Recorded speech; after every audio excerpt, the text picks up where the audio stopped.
تحفة ومن غير مكنة، ما فيش أحلى من ريحة البسكوت وهو طالع من الفرن ومالية البيت. النهارده هاقول لكم على كل الأسرار اللي هتخلّيه يطلع كده مقرمش ومضبوط كده وماسك نفسه في كوباية الشاي. أول حاجة معانا 800 جرام زبدة درجة حرارة الغرفة، نُص كوباية نشا وكيلو دقيق،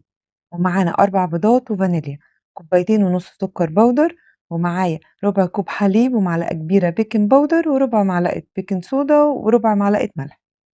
وعلى عجان، ولو ما فيش عجان ممكن مضرب الكهربا، هنحط الزبدة ونضربها كويس جدًا لحد أمّا تبقى قوامها كريمي كده،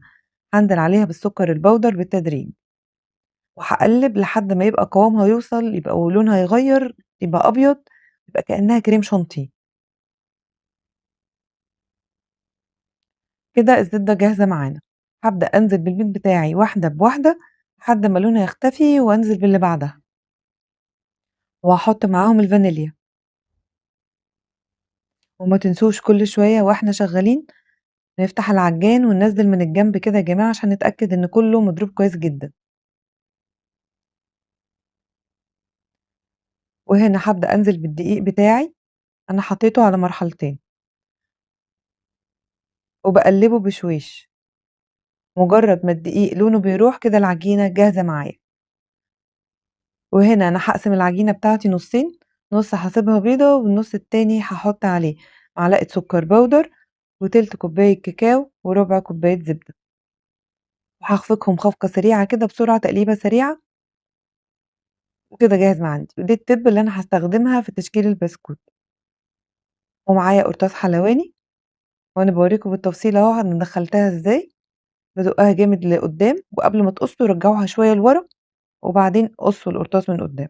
عشان ما يبوظش منكم، لازم السنون بتاعته تبقى باينة كويس كده معاكم. دلوقتي بقى نبدأ نشكِّل في أي صينية عندكم أو صاجة، ومش محتاجين لا تدهنوا زيت ولا زبدة ولا أي حاجة، وتضغطوا كويس يا جماعة وتخرّجوا الهوا من القرطاس وأنتم بتشتغلوا بيه.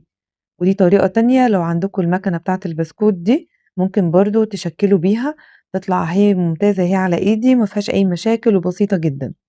وشكله برضه جميل. هندخّله فرن مسبق التسخين على درجة حرارة 170 يا جماعة، 160 ل170 في الفرن في النُص، هياخد حوالي 10 ل12 دقيقة، ودايمًا حطّوا مع الشوكولات واحدة بيضة عشان تضبّطوا التسوية بتاعتها تبقى سهلة عليكم. وكده بعد ما خلص معانا طبعًا ده نُصّه اتاكل تقريبًا وهو بيطلع، جرّبوه وبالهنا والشفا.